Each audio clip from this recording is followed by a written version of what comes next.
All right, so true to schedule, as I mentioned in the prayer, we've got 2 weeks off following this week. So I know you'll be disappointed. I know you'll sit at home and go, oh, if I could just have A and B. Well, I promise after 2 weeks, you can, at least for a few more weeks. So the next 2 weeks, as I say, you will have off, and we're finishing Module 12, so, maybe this coming week up until the next Thursday, you can work on homework. But I'd like you to take some time off. You know my deal. You know the drill. I prefer for you to get rest. That's an important aspect of what God has built into our creation. So I would like for you to take some of that time off, and you can mention that to your parents. As far as A and P is concerned, the teacher says take some time off.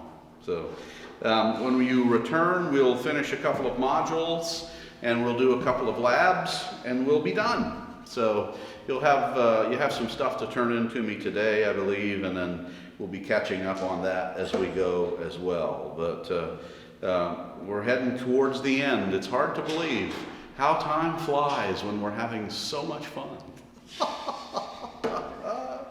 Yeah. All right.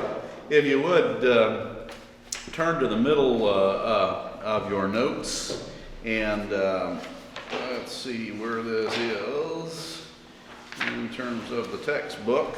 Innate, non-specific, there we are, immunity. So we are discussing the first line of defense. We mentioned that last time in terms of the immune system and as associated. Good morning, how you doing today? Good. We discussed and introduced last time the first line of defense in terms of our immunity, and it's mostly exterior stuff that we could summarize the first line as: the keratin, the sweat, sebaceous glands, mucus, tears, urine, cervical mucus, and symbiotic organisms. Of course, those are mostly internal in your gut. But again, the first line of defense has to do with more or less exterior things. But let's discuss now the second line of defense. And all of this begins on page 367, as I mentioned. Well, actually, second line on page 369. So there we go. Compliment is not what you pay me. You're just such a great teacher, Mr. Holland, just such a fabulous teacher. Well, that's a compliment too. I'll shut up. But this compliment is a series of 20 plasma proteins made in the liver, activated by foreign cells or antibodies to those cells, and is antibacterial, which first lyse or break open bacteria, and second promote phagocytosis, and third promote inflammation. And so we'll sort of expand those thoughts in just a minute. Son, we've got to remember, that's on your phone, right? That little chasing that little bacteria, that little. It's on YouTube. Say what? It's just on YouTube. It's on YouTube. If you can find it and send it to me, we'll bring it up and do it next time. I thought that was that good. There's not many things that I come across that I think are that good, but I came across this thing, so I think you might find it interesting.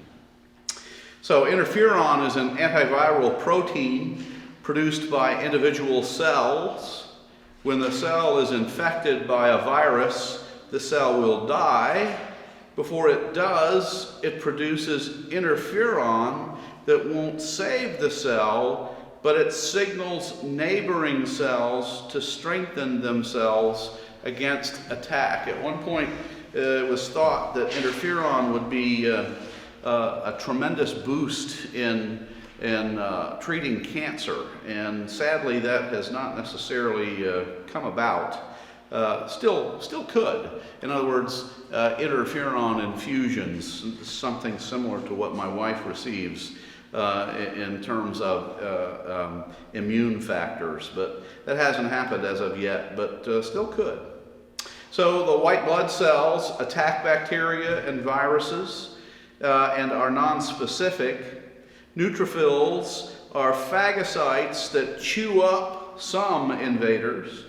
Monocytes are large phagocytes, described as big eaters, that chew up lots of invaders. And basophils promote inflammation by releasing histamine, prostaglandins, and leukotrienes. So in terms of the white blood cell action, we discussed that last time in terms of the blood, but again, sort of reminders for us. And then there are also natural killer cells that, which are lymphocytes that attack tumor cells and virus-infected cells. Eosinophils, there we go, spit it out, contain enzymes that tend to break down inflammatory agents, keeping inflammation under control. So inflammation is something that you likely hear a lot about in the form of anti-inflammatories in terms of medications that you take. Ibuprofen, aspirin are some of the most common ones. There are natural anti-inflammatories. Curcumin is a natural one. As a matter of fact, I take that and have had success with it. But inflammation is at least one of the aspects of fighting infection. It results in increased blood flow to the injury. That's the red, warm swelling and pain associated with an injury. Local inflammation is when infections are fought in one area of the body. Issues arise when there is systemic inflammation, however. When infection is fought all over the body, the flu gives systemic pain, a runny nose, an upset stomach, and fever, especially sometimes very high fever. A pyrogen, that's a chemical that promotes fever by acting on the hypothalamus. Sometimes it's produced by foreign invaders, sometimes by white blood cells. Fever speeds up the immune system and is not as beneficial for bacteria, which like cooler temperatures. So there is a purpose in your fever. It makes you feel miserable, doesn't it? I mean, you just hate a fever. But really, a fever up to about 100, 101 degrees is probably beneficial for you. Maybe if you're getting close to 101, not so much. Over that, then fever can begin to be detrimental to you. So that's something to always monitor. But in terms of the actions that we just suggested, boosting the immune system and making it a less favorable environment for whatever invader, then fever can be beneficial. Again, the anti-inflammatories help to diminish fever, even those that are not anti-inflammatory, like acetaminophen or Tylenol. If you would, turn over to page 372. So there's a little depiction there, and also turn over to page 4 of your notes. The discussion that we're going to start here, and actually it moves on. I think maybe I have, I've got some of it here.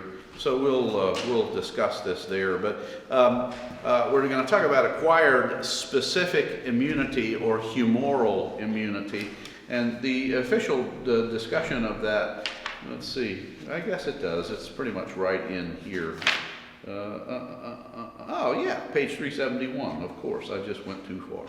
So 371 introduces what we're going to talk about now, but go ahead and keep it on page 372. We'll refer to the little diagram there in just a second.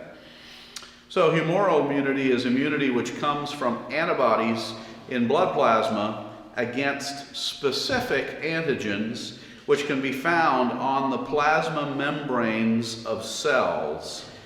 If a cell with that antigen is introduced into the body, the lymphatic system will fight that cell with antibodies specific to the antigen.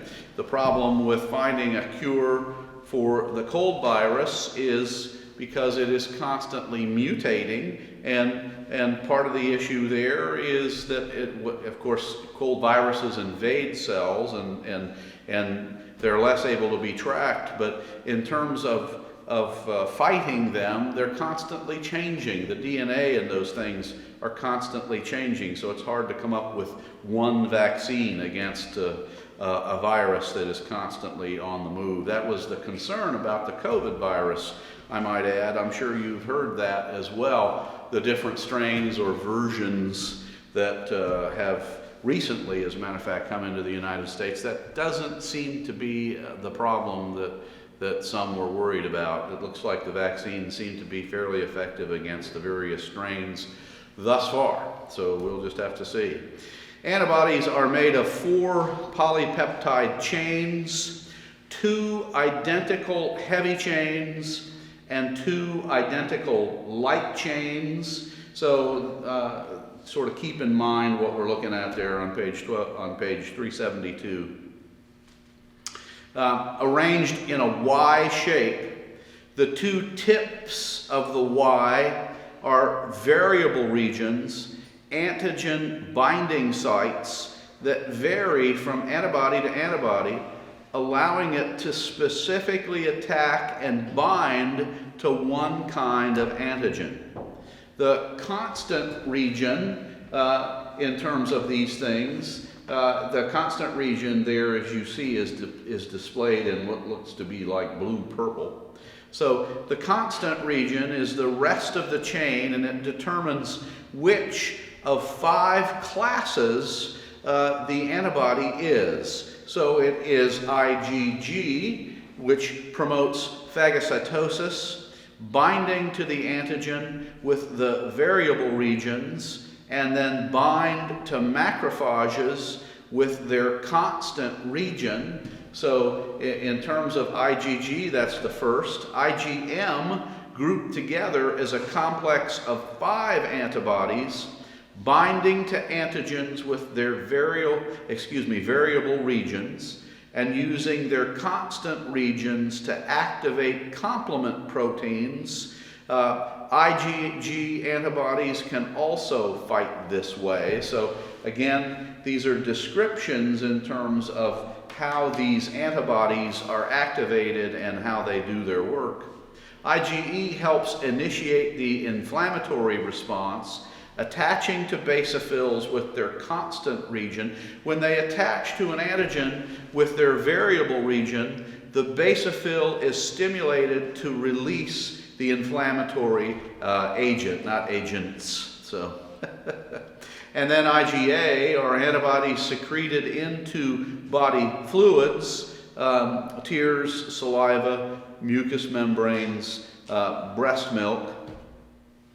And IgD inactivate antigens by simply binding to them. So in terms of the various antibodies, we've listed them.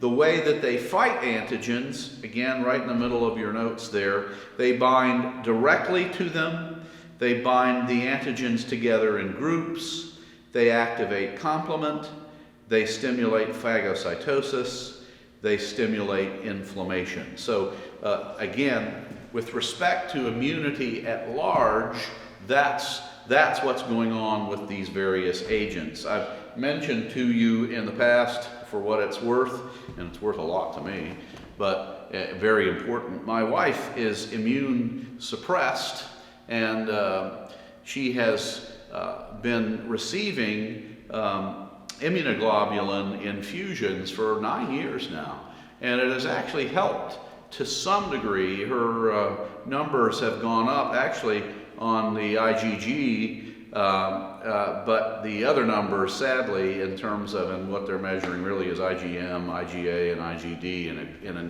in addition, have not moved.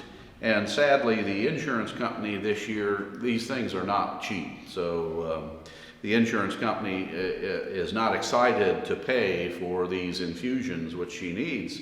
So they delayed her 3 months, and sadly, she was feeling the effects of it. We just got approved, so that was an answer to prayer in our family. But the bottom line is these sorts of treatments are very helpful for people who are immune suppressed. It keeps them from getting what is uncommon to most of us in terms of infections, but very common for people who don't have those, put it this way, soldiers, so to speak, to protect them from all the stuff out there. My wife, as a matter of fact, was hospitalized 2 weekends ago with turned out to be a fierce stomach virus. For her, none of us got it. I mean, I sleep right next to the woman, and I never got this thing, but she was deathly sick. And it was the product, again, of her suppressed immune system and the lack of these infusions. The variable region is depicted in the red there, determines the specific antigen that the antibody will fight. The constant region determines the method of the fight. In other words, what we're going to do to fight this specific antigen. So in terms of it, again, red to do the fighting, so to speak, and what it's going to fight, and blue to determine how we're going to do the fighting. Antibodies are produced by B cells, specialized lymphocytes that are formed from stem cells in the bone marrow with antigen binding sites on the plasma membranes that, when exposed for the first time to the antigen for which they are specific, they bind to the antigen, and the B cells begin to proliferate, producing 2 types of B cells: plasma B cells that release their antibodies into the plasma so that the antibodies can attack the antigens to which they bind, and then memory B cells. These are long-lived B cells that do not release their antibodies, but circulate in the body, waiting for the next attack by whatever antigen we're talking about, allowing a quick response. They are the means by which vaccinations provide immunity to certain pathogens. They're long-lived, but not necessarily forever. So sometimes you have to get a booster with regards to whatever it is that you have been immunized from to boost the memory of the infections. And with regards to that, there are 2 types of vaccines. Weakened live form pathogen, which means you have a weakened version of what would ordinarily make you sick, weakened so it cannot overtake the body's immune system, but prompts those memory B cells to remember that infection if it ever attacks again. And then you have mimic synthetic chemical type vaccines, which make the body react similarly as if the pathogen had entered the body, causing the immune system to react and produce antibodies and memory B cells, so to speak, to remember. So I mentioned to you just a second ago, my wife and her suppressed immune system, she cannot receive a modified live vaccine, a weakened form live vaccine, because of her immune system. Even though what she would receive is weakened, she can still contract the disease based on her limited immune system. And in the same way, none of us who live with her can receive those vaccines either, because we could potentially infect her, sad to say. Just a short riff on the current debate about the COVID vaccine. So I haven't received it yet. I'm actually waiting for the specific type.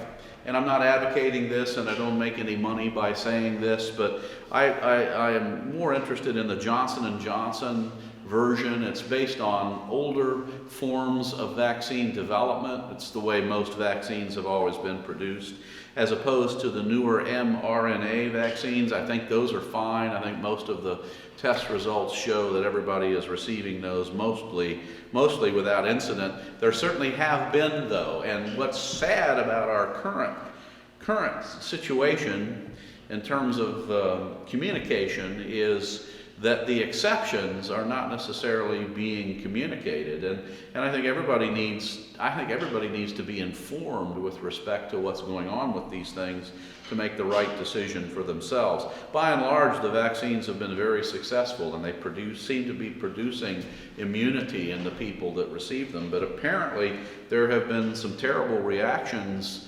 by some. And some have lost their lives as a result of taking these things too. So something to think about, to gauge the pros and cons of these things. And ultimately, I will receive the vaccine. I want to get the J&J, and the same thing with my wife. But something just to think about. Historically, had it not been for vaccines, had it not been for polio vaccination, I mean, you'd be living in a different world. The world that I was born into is the world that very soon afterwards developed the polio vaccine, and just untold numbers of people were saved from a horrible existence in terms of the destruction of that disease, polio, and it was one of the beginnings in terms of vaccination. And again, it's changed life as we know it, and it's extended life. There hasn't been any negative aspects to that at all. And there's a number of folks who are very concerned about vaccination in general and described as anti-vaxxers. And again, I'm not here to either affirm or criticize. Everybody's got to make their own decisions, but by and large, vaccination has been something that's very successful and very safe. So, any questions about any of that? I'd be glad to take your questions about it too. Okie dokie. Let's keep it going.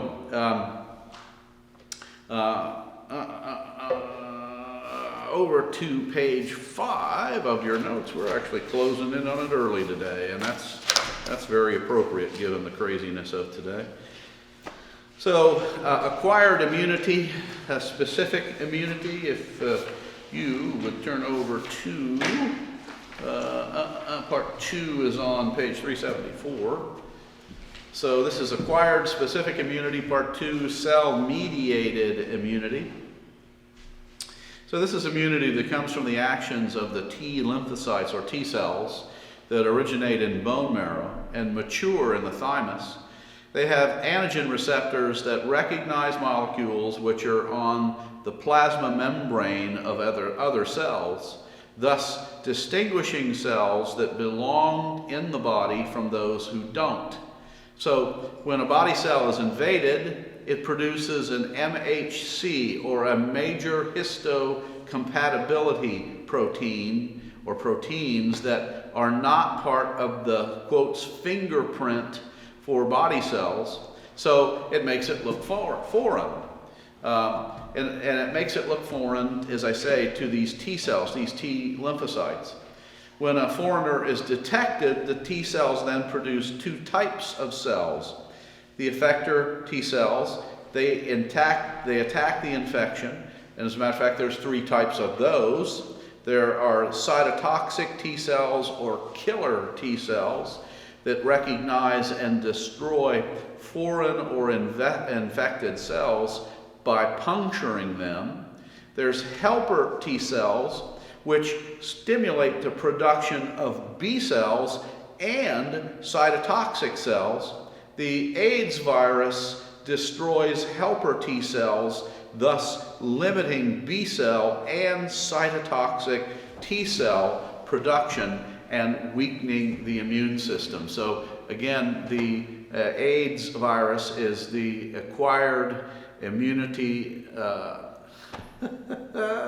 I don't remember the acrostic, doggone it.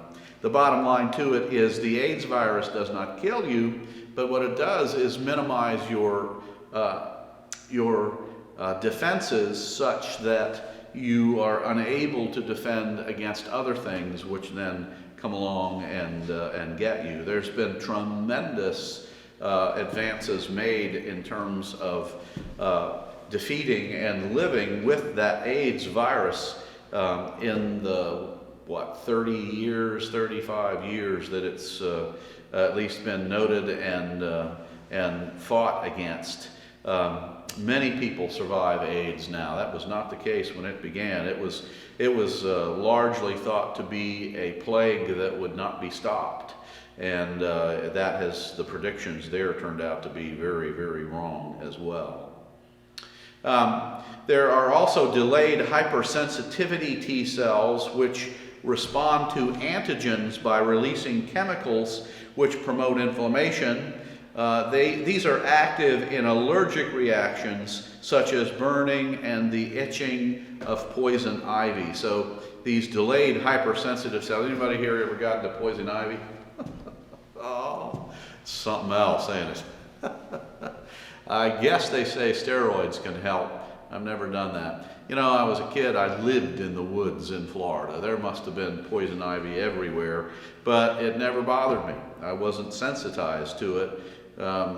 We moved here when I was 30 to plant a church, and actually we rented a church building for a while that had large grounds and lots of wooded areas and lots of poison ivy, and I got out in that stuff, and at the age of 30 became sensitized to it. Oh my goodness, that was quite a reaction from my delayed hypersensitivity T cells. Finally, memory T cells produce long-lasting immunity like memory B cells, so that's what they're designed to do. So there are types of acquired immunity and autoimmunity, and this is the last discussion. It's on page 375.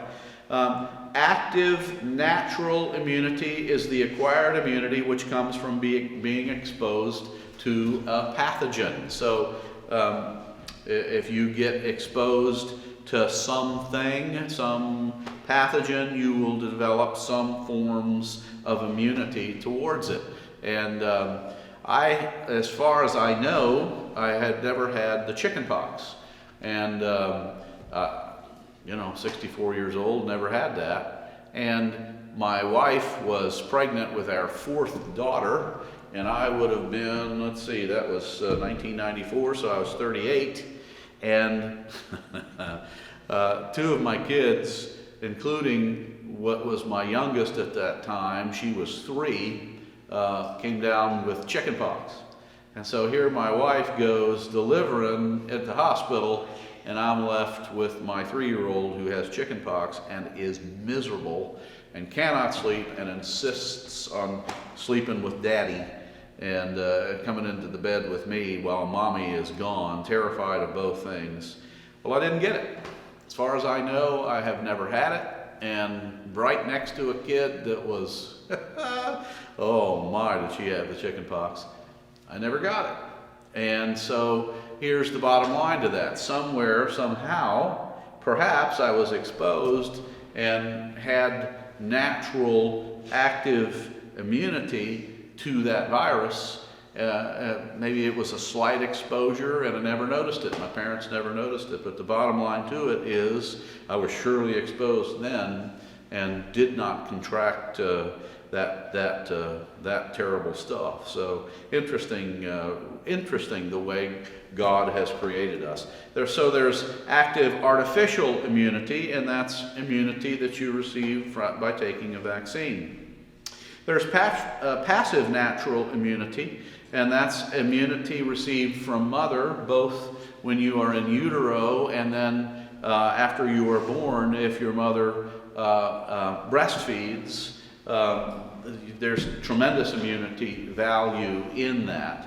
So if moms are able to do that and want to do that, that's a wonderful thing for infants.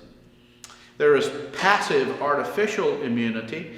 That's immunity received when another individual is exposed to a pathogen and creates antibodies that are then removed and transferred to someone else. That's actually the rabies vaccine. That's actually how that is developed. So if you are, and I pray you never are, but if you're bitten by an animal and it escapes, or you know, you just don't know, or what the situation, or the Lord forbid it's actually rabid, the immunity that you received is the result of transferring the immunity of someone else to you, and so your life is saved.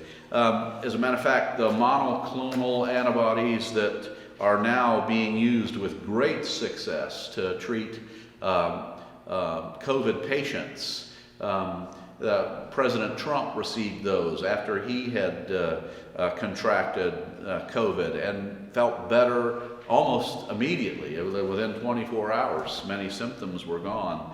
As another example of this, as a matter of fact, when my wife was hospitalized 2 weeks ago, the doctor instructed that if she was COVID positive, that she would immediately receive her infusion of gamma globulins and begin the monoclonal antibodies, that she would have to have both of those things. So fortunately, it was just a vicious stomach bug, but anyway.